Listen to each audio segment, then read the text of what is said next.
नमस्कार, मैं हूं बालकृष्ण फरेजा। आप देख रहे हैं डेली लाइव। आइए शुरुआत करते हैं आज के समाचारों की। अवैध तरीके से पंजाब ले जाए जा रहे यूरिया की रोकथाम को लेकर हुई प्रशासनिक अधिकारियों, किसानों और व्यापारियों की बैठक। कॉलेज सहायक आचार्य परीक्षा के अभ्यर्थियों ने की परीक्षा में गुड एकेडमिक रिकॉर्ड की शर्त हटाने की मांग। कलेक्टर को सौंपा सीएम के नाम का ज्ञापन। कांग्रेस कार्यकर्ताओं ने मनाई पूर्व प्रधानमंत्री श्रीमती इंदिरा गांधी की जयंती। टाउन स्थित इंदिरा चौक पर आयोजित हुआ कार्यक्रम। जंक्शन पुलिस ने गांव हिरनावली के नजदीक हुई लूट की वारदात के तीसरे आरोपी को किया गिरफ्तार। जंक्शन पुलिस ने प्रहार अभियान के तहत बालाजी नशा मुक्ति केंद्र में लगाया सेमिनार। युवाओं से की नशे से दूर रहने की अपील। और अब समाचार विस्तार से। यूरिया खाद के सही वितरण को लेकर प्रशासनिक अधिकारियों, किसानों और व्यापारियों की बैठक जंक्शन स्थित कृषि विभाग में आयोजित की गई। अवैध तरीके से पंजाब ले जाए जा रहे यूरिया की रोकथाम को लेकर प्रशासनिक अधिकारियों, किसानों और व्यापारियों की बैठक गुरुवार को जंक्शन स्थित कृषि विभाग में आयोजित की गई। बैठक की अध्यक्षता जिला कलेक्टर जाकिर हुसैन ने की। बैठक में किसानों ने आगामी फसलों की बुआई के लिए पर्याप्त यूरिया उपलब्ध करवाने की मांग रखी। किसानों ने बैठक में पंजाब में यूरिया की किल्लत को देखते हुए पंजाब के किसानों को राजस्थान में यूरिया का कोटा देने का प्रस्ताव रखा। कृषि विभाग के अधिकारियों ने बताया कि पंजाब के किसान स्थानीय किसानों के सहयोग से अवैध तरीके से बॉर्डर के इलाकों से यूरिया ले जा रहे थे। इससे आने वाले समय में हनुमानगढ़ के किसानों को भी यूरिया की कमी से जूझना पड़ेगा। ऐसे हालातों से बचने के लिए बैठक बुलाई गई है। बैठक के दौरान किसानों का कहना था कि एक आधार कार्ड पर 25-25 बैग यूरिया प्रत्येक किसान को मिलने चाहिए। वहीं खाद्य संघ से जुड़े व्यापारियों ने बताया कि पंजाब का कोई किसान राजस्थान से यूरिया नहीं ले जा सकता। स्थानीय किसान के आधार कार्ड पर पोस्ट मशीन में बायोमेट्रिक प्रविष्टि के बाद ही यूरिया का आवंटन किया जा रहा है। राजस्थान में यूरिया की कोई कमी नहीं है। उन्होंने कहा कि पंजाब में यूरिया खाद नहीं भेजी जा रही। डीलर्स के पास यूरिया का पर्याप्त स्टॉक उपलब्ध है। बैठक में प्रशासनिक अधिकारियों ने सबसे पहले राजस्थान के किसानों को पर्याप्त यूरिया उपलब्ध करवाने तथा उसके बाद पंजाब के किसानों को उपलब्धता के आधार पर यूरिया आवंटित करने की बात कही। होने के बाद आज की जो पोस्ट मशीन की रिपोर्ट है वो 21,371 मैट्रिक टन यूरिया आपके पास स्टॉक में पोस्ट मशीन है। वो एक अलग बात है कि कहीं उस गांव में जो दूरदराज की ग्रामीण सोसाइटियां हैं वहाँ कहीं मुठा नहीं लगाया होगा, यूरिया सेल कर दिया होगा, वो जो मेरी तकलीफ पे रहती है। और उसके बाद में डिमांड धीरे धीरे कम हो। कहने का मतलब यह है कि अभी जो पीक की डिमांड है, रिक्वायरमेंट है, वो अभी आनी से। और यदि इस तरह से लीकेज होकर के और पंजाब ले जाता है तो फिर कानून व्यवस्था की स्थिति हमारे सामने पैदा हो सकती है। और उसके बाद दूसरी जो स्थिति है वो ये है कि अभी यूरिया नहीं। पंजाब में बड़े स्तर पे किसान आंदोलन का विषय है और यूरिया की वर्तमान समय में पंजाब में काफ़ी कमी चल रही है। परिणाम स्वरूप क्योंकि हनुमानगढ़ जिला पंजाब के बॉर्डर का जिला है तो वहाँ थोड़ी सी यूरिया की जो समस्या आई है उस समस्या का असर हनुमानगढ़ जिले पर भी पड़ रहा है, ग्रामीण जिले पर भी पड़ रहा है। वहाँ जब किसानों को यूरिया नहीं मिलता है तो वो किसान स्वाभाविक रूप से फिर यहाँ से यूरिया लेने की कोशिश करता है। बड़े स्तर पे पंजाब यूरिया की कमी होने के कारण हनुमानगढ़ जिले में जो आवंटन है यूरिया का उसकी इतनी कैपेसिटी नहीं है कि वो पंजाब के किसानों को यहाँ की यूरिया से फीड कर पाए। नतीजा अभी तो नहीं हुआ लेकिन नतीजा ये होगा कि फिर जहाँ पंजाब में क्राइसिस चल रहा है वैसा ही क्राइसिस फिर हनुमानगढ़ जिले में भी पैदा हो सकता है और यहाँ के किसान निश्चित रूप से उसे प्रभावित। दीपावली से थोड़ा सा पहले इस तरह का सिस्टम शुरू हुआ कि पंजाब का फार्मर यहाँ से यूरिया शुरू किया। हम लोगों ने दीपावली के दिन से ही और इसी को मॉनिटर जब करना शुरू किया हमारे ध्यान में आया कि यहाँ के किसानों के सहयोग से वो किसान वहाँ यूरिया लेके जा रहे हैं। संगरिया बॉर्डर पे, उधर टिब्बी तहसील के बॉर्डर पे वहाँ जाकर के हम लोगों ने कुछ छापामारी करी, कुछ लोगों को रोका, पुलिस की मदद ली, कुछ स्टॉल थाने में खड़ा करवाया और सारे के सारे जो वस्तु थी उससे हमने कृषि आयुक्त साहब को अवगत करवाया। तो उन्होंने भी हम लोगों को निर्देशित किया और मंत्री जी के सामने ये बात लाई गई तो मंत्री महोदय ने भी माननीय मंत्री महोदय ने कलेक्टर साहब को फ़ोन करके अवगत कराया कि इन चीज़ों को आप मॉनिटर करें। नहीं, ये हमारे लिए एक बड़ी समस्या नहीं हो सकती है।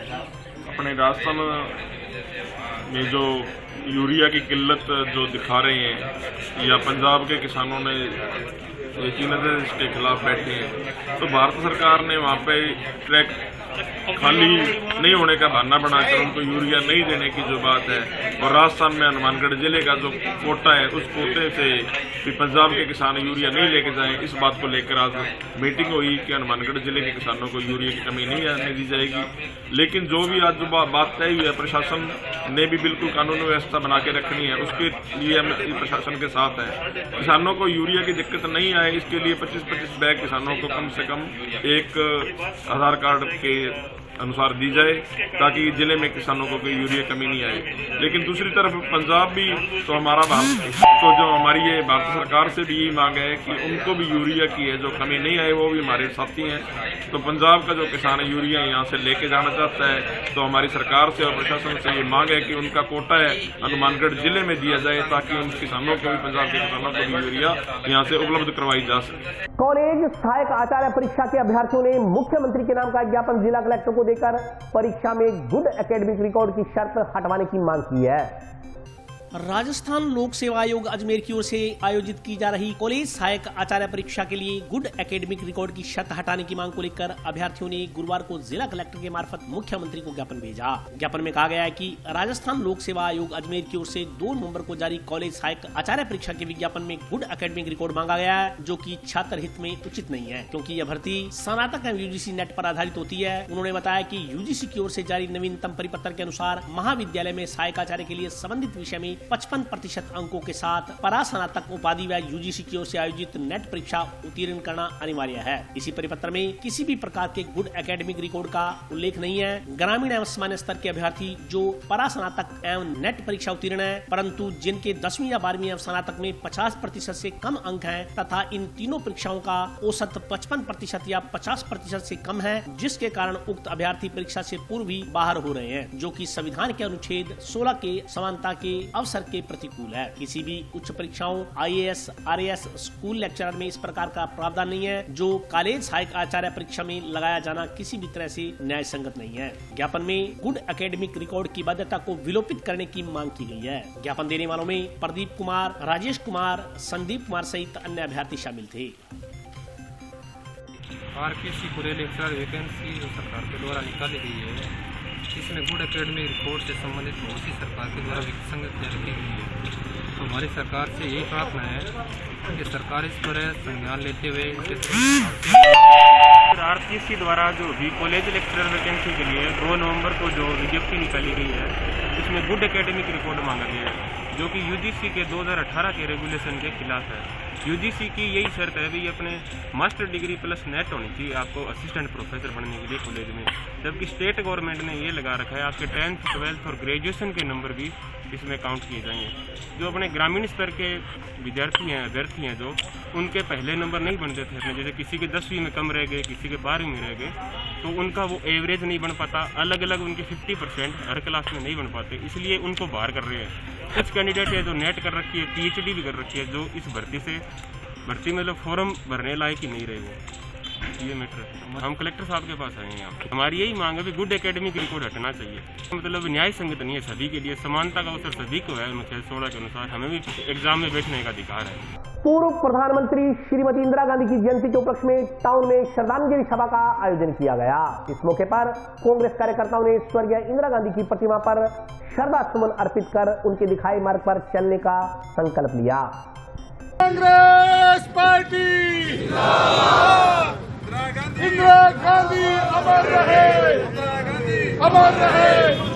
पूर्व प्रधानमंत्री श्रीमती इंदिरा गांधी की जयंती के उपलक्ष्य में गुरुवार को कांग्रेस कार्यकर्ताओं की ओर से टाउन स्थित इंदिरा गांधी चौक पर श्रद्धांजलि सभा का आयोजन किया गया। इस मौके पर कांग्रेस कार्यकर्ताओं ने इंदिरा गांधी की प्रतिमा पर माल्यार्पण कर उन्हें भावभीनी श्रद्धांजलि अर्पित की। कांग्रेस कार्यकर्ताओं ने बताया कि पूर्व प्रधानमंत्री इंदिरा गांधी दबंग और निडर नेता थी, जिन्होंने परिणामों की परवाह किए बिना कई बार ऐसे शासी फैसले लिए जिनका पूरे देश को लाभ मिला, और उनके कुछ ऐसे भी निर्णय रहे जिनका उन्हें राजनीतिक खामियाजा भुगतना पड़ा। लेकिन उनके प्रशंसक और विरोधी सभी यह मानते हैं कि श्रीमती इंदिरा गांधी कभी भी राष्ट्र हित के फैसले लेने में पीछे नहीं रहती थी। जनता की नब्ज समझने की उनमें विलक्षण क्षमता थी, इसलिए उन्हें भारत की आयरन लेडी के रूप में जाना जाता है। इस मौके पर कांग्रेस कार्यकर्ताओं ने इंदिरा गांधी के व्यक्तित्व को आत्मसात करते हुए पार्टी हितों में कार्य करने का आह्वान किया। इस मौके पर भूपेंद्र चौधरी, विजय उपल, गुरमीत चंद्रा, सुरेंद्र गोंद, मुकेश भार्गव, मनोज सैनी, मनमोहन सोनी सहित अन्य कार्यकर्ता मौजूद रहे। इंदिरा जी के जन्म दिवस पर, जयंती पर आज हम सब कांग्रेसजन हनुमानगढ़ टाउन और जंक्शन की यहाँ एकत्रित हुए हैं और आज हम उन्हें याद करते हैं जो उन्होंने देश के लिए जो अपना बलिदान दिया, योगदान दिया। और मैं ये समझता हूँ कि सच्ची श्रद्धांजलि उनको यही होगी कि हम एकता और अखंडता रखें, देश के प्रति अपना स्नेह रखें, सभी लोग भाईचारा बनाए रखें और देश के योगदान, तरक्की में योगदान करें, यही उनको सच्ची श्रद्धांजलि होगी। पार्टी ही इंदिरा गांधी ही थी। इंदिरा गांधी जी ने अपने जो है ना समय में जो कार्य कुशलता दिखाई, जो धैर्य दिखाया, जो हिम्मत दिखाई, उसका जो हम आज जो है ना जो चल रहा है वो देख रहे हैं कि उनके धैर्य को देखते हुए, उनके बलिदान को देखते हुए हम लोग इतने सशक्त हो चुके हैं कि हम अपनी पार्टी को मजबूत बना के आगे बढ़ने के लिए कदम बढ़ाते ही रहेंगे। इंदिरा गांधी जी के सभी प्रवर्तन कांग्रेस जन इकट्ठे हुए, उनके किए हुए कामों को याद किया है। उन्होंने अपने मानव सेना बना के देश के अंदर आज़ादी में योगदान दिया था। प्रियदर्शनी के नाम से उनको सुशोभित किया गया था। दुनिया के अंदर उनको आर्यन लेडी के नाम से जाना जाता था। रजवाड़ों की प्रीवी प्रेस से उन्होंने बंद की थी। पोखरण के अंदर उन्होंने परमाणु संयंत्र का उन्होंने सबसे पहले किया था। उसके बाद के अंदर पाकिस्तान का जो जिसको नाबूद करना, बांग्लादेश का निर्माण करना या बैंकों का राष्ट्रीयकरण, ऐसे करके इन्होंने देश के अंदर अपना भूतपूर्व योगदान दिया था। हम देश के विकास के अंदर जो उनके आयाम दिखाए गए हैं उन पर चलने का प्रयास करेंगे। जंक्शन पुलिस ने गांव हिरनावाली के नजदीक हुई लूट की वारदात के तीसरे आरोपी को गिरफ्तार कर लिया। इससे पहले उक्त मामले में 2 व्यक्तियों को गिरफ्तार किया जा चुका है। जंक्शन पुलिस ने 9 जून की रात गांव हिरनावाली के पास हुई लूट की वारदात के तीसरे आरोपी को गिरफ्तार कर लिया है। इस संदर्भ में गांव हिरनावाली के वार्ड संख्या 1 निवासी अंतर सिंह पुत्र हरबंस सिंह रामगढ़िया ने मारपीट कर मोबाइल फोन व नकदी लूटने की शिकायत दर्ज करवाई थी। प्रकरण की जांच के लिए जंक्शन थाना के एएसआई सुरेश मीना के नेतृत्व में गठित टीम ने वारदात के तीसरे आरोपी को गिरफ्तार किया है। आरोपी की पहचान 8 KKW गाँव टिकरावाली निवासी रोशन खान उर्फ बग्गा के रूप में हुई है। पुलिस से मिली जानकारी के अनुसार वारदात में रिपोर्ट के आधार पर 3 बाइक सवार लोगों के खिलाफ मामला दर्ज किया गया था, जिनमें से 2 आरोपियों को पूर्व में गिरफ्तार कर जेल भिजवाया जा चुका है। तीसरे आरोपी से पुलिस गहन पूछताछ कर रही है। के पास उसमें मुझे अरेस्ट किया, तो पहले अरेस्ट करके पेश कर दी गई। एक अरेस्ट किया, तब मोबाइल लूटा था उसके और ये प्रोडक्शन मार्ट से जंक्शन पुलिस द्वारा नशे की रोकथाम के लिए चलाए जा रहे प्रहार अभियान के तहत बालाजी नशा मुक्ति केंद्र में सेमिनार का आयोजन किया गया। पुलिस विभाग द्वारा नशे की रोकथाम के लिए प्रहार अभियान की शुरुआत की गई है। इस अभियान के तहत पुलिस समाज में बढ़ रही नशे की प्रवृत्ति की रोकथाम के लिए विभिन्न गतिविधियां आयोजित कर रही है। इसी क्रम में जंक्शन पुलिस द्वारा गुरुवार को सतीपुरा स्थित बालाजी नशा मुक्ति केंद्र में सेमिनार का आयोजन किया गया। जंक्शन थाना के सहायक सब इंस्पेक्टर शंभू दयाल स्वामी ने बताया कि युवाओं में बढ़ रही नशे की प्रवृत्ति को रोकने के लिए 12 नवंबर से 30 दिसंबर तक राजस्थान पुलिस द्वारा प्रहार अभियान चलाया जा रहा है। शंभू दयाल ने बताया कि नशा मुक्ति केंद्र में मरीजों को नशे के दुष्प्रभावों से अवगत करवाया गया और उन्हें भविष्य में नशे से दूर रहने की शपथ दिलवाई गई। नशा छोड़ो, जितना जल्दी हो सके घर जाके अच्छी खुराक खाना, ताकि आपकी जो क्षति हुई है शरीर की वो पूर्ति हो और आगे युवाओं को, अपने साथियों को, परिवार वालों को, भाइयों को, सब नशा बेचने वाला है, कारोबार करने वाला है, उसके खिलाफ आप एक जाके अभियान छेड़ना और पुलिस को, और ये मानते हैं कि आप 10 को फोन करोगे तो पुलिस 2 पर भी कार्रवाई कर पाएगी, क्योंकि वो आदमी बहुत ज़्यादा सचेत होते हैं। नेशनल प्रहार से एक अभियान चलाया गया है, जिसके तहत 12/11 से लेके 30/12/2020 तक ये अभियान चलेगा, जिसमें अवैध मादक पदार्थों में धरपकड़ करना, नशा के प्रति लोगों को जागरूक करना, नशा नहीं करें और नशे के दुष्प्रभावों के बारे में, जो नशा कर रहे हैं उनको दुष्प्रभावों के बारे में बताना और सजग करना। अभी मैं आज बालाजी नशा मुक्ति केंद्र है सतीपुरा में, उसमें नशा के बारे में उनको मरीजों को बता के आया हूँ, दुष्प्रभाव के बारे में और के बारे में। उन्होंने अपील की है कि हम आगे नशा नहीं करेंगे और समाज में जाकर के नशा मुक्त समाज बनाने के लिए सरकार का सहयोग करेंगे। और अभी वक्त ब्रेक का, हाजिर होता हूँ छोटे से ब्रेक के बाद।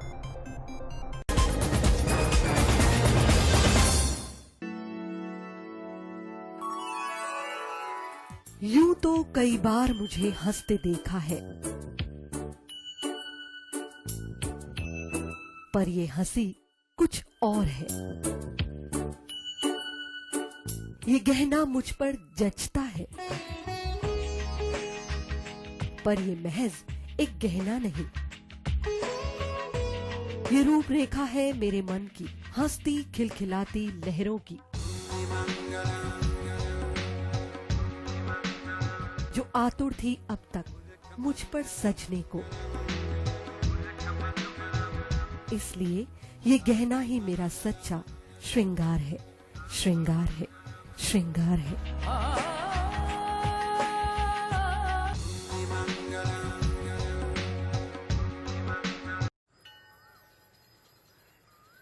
अरे बबलू, लॉकडाउन खुलते ही टहलने निकल पड़े। महामारी अभी फैली हुई है। सरपंच जी टहलने नहीं, कहाँ पे वापस जा रहे हैं? तुझे डर नहीं लगता वायरस पकड़ लेगा? पहले थोड़ा बहुत डर लगता था, फिर पता चला कि अगर मैंने पूरी सावधानी बरती तो ये बीमारी होने की संभावना कम है। सबसे महत्वपूर्ण है ये मास्क। काम पर मास्क हमेशा पहनूंगा, समय समय पर हाथ धोता रहूंगा और दूसरों से हर वक्त कम से कम 2 गज की दूरी बनाए रखूंगा। खुद को, दूसरों को और अपने परिवार वालों को भी सुरक्षित रखूंगा। अरे भाई, मेरी जिम्मेदारी बनती है तुझे चेतावनी देना, तो दे दिया। जब देश के मेडिकल और स्वच्छता कर्मचारी रोज कोरोना वायरस से लड़ने का काम कर रहे हैं, तो हमारी भी तो जिम्मेदारी बनती है अपना काम करने की। बबलू, तुझे कुछ हो गया तो? हजारों लोग इस बीमारी को हराकर ठीक हो चुके हैं, और अगर किसी कारण मुझे ये बीमारी हो भी जाए तो सरकार ने अस्पताल में हमारे इलाज के लिए पर्याप्त व्यवस्था कर रखी है। ये घबराने का वक्त नहीं, एक दूसरे का हौसला बढ़ाने का वक्त है। अरे ऐसे क्या देख रहा है? तू काम पे जाएगा, मैं नहीं जाऊंगा, नाक नहीं कट जाएगी मेरी। चलो मास्क। हाँ, मास्क मास्क। अरे नाक तो ढक लो। हाँ। कोरोना वायरस से हमें लड़ाई जारी रखनी पड़ेगी, पर उससे डर कर नहीं, पूरी सावधानी के साथ डट कर चलिए।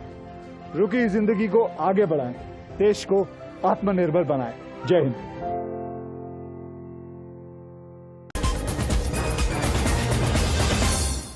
ब्रेक के बाद स्वागत है। आइए नजर डालते हैं अगले समाचारों पर। छठ पर्व पर कोरोना गाइडलाइंस की पालना सुनिश्चित करवाने के लिए गुरुवार को जिला कलेक्टर जाकिर हुसैन ने पोस्टर का विमोचन किया। कोरोना महामारी के दृष्टिगत छठ पर्व पर सोशल डिस्टेंसिंग के नियमों की पालना सुनिश्चित करवाने के लिए पूर्वांचल समाज के लोग प्रशासन का सहयोग करेंगे। गुरुवार को जिला कलेक्टर ने कोरोना से बचाव के लिए पोस्टर का विमोचन कर पूर्वांचल समाज के लोगों को घरों में रहकर ही छठ पर्व मनाने का संदेश दिया। पूर्वांचल समाज के लोगों ने बताया कि 4 दिन तक मनाए जाने वाला छठ पर्व पूर्वांचल समाज का महत्वपूर्ण त्योहार है। इस बार कोरोना के चलते प्रशासन के निर्देशानुसार लोग घरों में रहकर ही इस पर्व को मनाएंगे। इसके लिए समाज का एक प्रतिनिधि मंडल घर घर जाकर लोगों को कोरोना से बचाव और संक्रमण की गंभीरता के प्रति जागरूक करने का काम करेगा। कोरोना महामारी के चलते हम लोग इन साल घाट पर नहीं जाएंगे और अपने घरों में व्यवस्था करके छठ का पूजा करेंगे। इसके लिए हम घूम घूम करके जागरूकता कर रहे हैं और पंपलेट बांट रहे हैं कि अपने घर में सुरक्षित रहे और मास्क लगा करके घर में पूजा करें। कोरोना महामारी के अनुसार ये हमारा छठ का पर्व है। इसमें कलेक्टर साहब से आदेश लेने के लिए यहाँ आए थे। कोरोना महामारी की वजह से ये छठ अपने घरों में मनाई जाएगी। इसके लिए घरों में जा जाके चेतावनी देंगे और पंपलेट बांटेंगे और मुँह पर वो लगाने वाला मास्क भी देंगे। सेवा समिति से बोल रहे हैं, इस बार छठ का पर्व बड़ी धूमधाम से नहीं मना रहे हैं, घर में ही मना रहे हैं और कोरोना महामारी के चलते घर में मना रहे हैं। सबको पंपलेट दिया जाएगा, सबको जागरूक किया जाएगा कि घर में ही मनाएं, बाहर किसी को नहर पे या कहीं पे छठ मनाने नहीं दिया जाएगा। अब ये पंपलेट बांटें, घर घर जाके सबको जागरूक करेंगे। केनरा बैंक के संस्थापक स्वर्गीय अंबेलाल सुब्बाराव पै की जयंती पर गुरुवार को टाउन में ग्राहक सम्मेलन का आयोजन किया गया। केनरा बैंक में गुरुवार को बैंक संस्थापक की जयंती मनाई गई। इस मौके पर बैंक स्टाफ ने बैंक के संस्थापक स्वर्गीय अंबेलाल सुब्बाराव पै की प्रतिमा पर पुष्प अर्पित कर उन्हें श्रद्धांजलि दी। शाखा प्रबंधक ने बताया कि बैंक की स्थापना सन 1909 में बेंगलोर में हुई थी। वर्तमान में पूरे देश में हर जगह बैंक की शाखाएं संचालित की जा रही हैं। इस अवसर पर बैंक में ग्राहक सम्मेलन का भी आयोजन किया गया। ग्राहकों को बैंक की विभिन्न योजनाओं के बारे में विस्तार से जानकारी दी गई। उन्होंने बताया कि स्वर्गीय अंबेलाल सुब्बाराव पै की जयंती के उपलक्ष्य में पात्र लोगों को गृह ऋण भी दिया जा रहा है।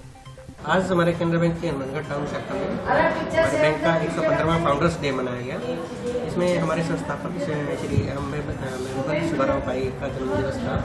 इनका जन्मदिन 19 नवंबर 1852 में हुआ। 1906 में इन्होंने हमारे कैनरा बैंक की स्थापना की।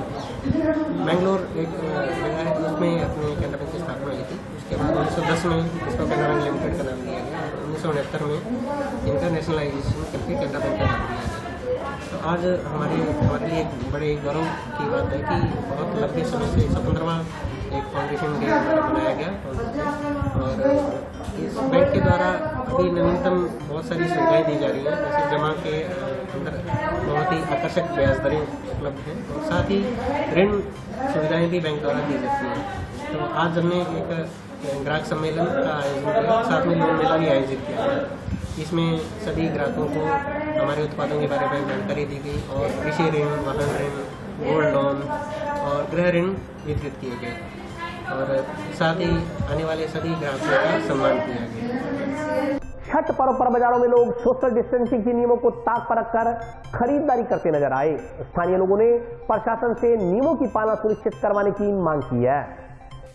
छठ पर्व पर बाजारों में खरीदारी करने आ रहे लोग कोरोना संक्रमण के खतरे को गंभीरता से नहीं ले रहे। वहीं प्रशासन भी इस और कोई विशेष ध्यान नहीं दे रहा। छठ पर्व के दूसरे दिन खरना के तहत पूर्वांचल समाज के लोगों ने बाजार में जमकर खरीदारी की, लेकिन इस दौरान सोशल डिस्टेंसिंग के नियमों को ताक पर रखते हुए लोग बिना मास्क घूमते नजर आए। एक तरफ जहाँ कोरोना मरीजों का बढ़ता आंकड़ा सरकार के लिए चिंता का विषय बना हुआ है, दूसरी ओर लोग कोरोना संक्रमण की गंभीरता को नहीं समझ पा रहे। स्थानीय लोगों ने बताया कि प्रशासन कोरोना से बचाव के लिए जन आंदोलन चला रहा है, जबकि बाजारों में नियमों की सरेआम धज्जियां उड़ाई जा रही है। कोरोना से बचाव के लिए स्पष्ट गाइडेंस है कि मास्क ही बचाव है और 2 गज की दूरी है जरूरी। इसके बावजूद बाजार में न तो लोगों के बीच दूरी नजर आ रही और न ही किसी के मुंह पर मास्क नजर आ रहा। स्थानीय लोगों ने प्रशासन से कोरोना गाइडलाइंस की सख्ती से पालना करवाने की मांग की है।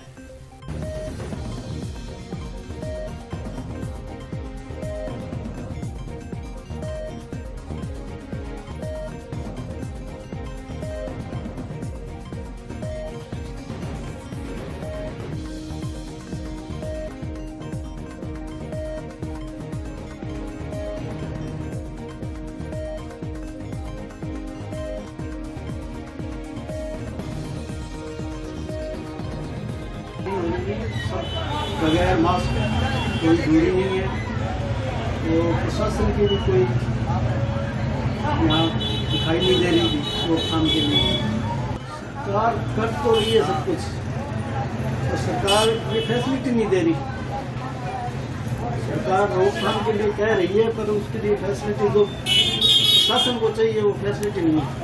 ना ही डॉक्टरों के पास है, ना ही पुलिस प्रशासन के पास, ना ही नगर पालिका के पास व्यवस्था नहीं है। ना है इसको पुलिस वाले भी नहीं है, नगर पालिका वाले भी नहीं है। विस्फोट होगा तो एकदम ज़्यादा से ज़्यादा कोरोना पॉजिटिव आएंगे। शासन से क्या कर्ज है सरकार, सेंट्रल सरकार इस पर ध्यान दे, उनको जो पर्याप्त चीज़ें ज़रूरत है वो दे, तभी ये होगा। ये देखो जी, ये तो आपने देखा होगा अभी किसी की भी मास्क नहीं लगा हुआ। सोशल डिस्टेंसिंग की स्पेशल धज्जियां उड़ा रखी है इन्होंने। ठीक है, सरकार से ये निवेदन है भी ये जो आगे जो भी त्यौहार आ रहे हैं, जो भी प्रोग्राम आ रहे हैं, उन पर थोड़ा ध्यान दिया जाए। बिल्कुल नहीं दिख रही साहब, कोई सोशल डिस्टेंसिंग की पालना नहीं कर रहे। शासन से ये कहना चाहते हैं भी सोशल डिस्टेंसिंग की पूरी पालना करें और करवाएं। लोगों से सभी से निवेदन, हाथ जोड़ के निवेदन करें भी मास्क लगवाएं। टाउन के कल्याण नगर में चल रहे नाली निर्माण कार्य का नगर परिषद अधिकारियों ने निरीक्षण कर निर्माण कार्य की गुणवत्ता जांची। टाउन स्थित कल्याण नगर में चल रहे नाली निर्माण कार्य का गुरुवार को नगर परिषद टीम द्वारा निरीक्षण किया गया। इस दौरान नगर परिषद अधिकारियों ने निर्माण एजेंसी ठेकेदार को निर्माण कार्य की गुणवत्ता को लेकर आवश्यक दिशा निर्देश दिए। नगर परिषद के जय ने बताया कि कल्याण नगर से शिकायत मिली थी कि नाली के अलाइनमेंट में फेरबदल किया जा रहा है। इस पर आज मौका मुआयना किया गया और निर्माण एजेंसी के ठेकेदार को नक्शे के मुताबिक नाली निर्माण करवाने के लिए पाबंद किया गया। उन्होंने कहा कि इसी मोहल्ले के निवासी एक व्यक्ति ने सड़क के नक्शे पर शौचालय बना रखा है। नगर परिषद द्वारा उसे अवैध कब्जा हटाने का नोटिस जारी किया गया है। करीब 3 लाख रुपए की लागत से कल्याण नगर में पानी निकासी के लिए नाली निर्माण करवाया जा रहा है।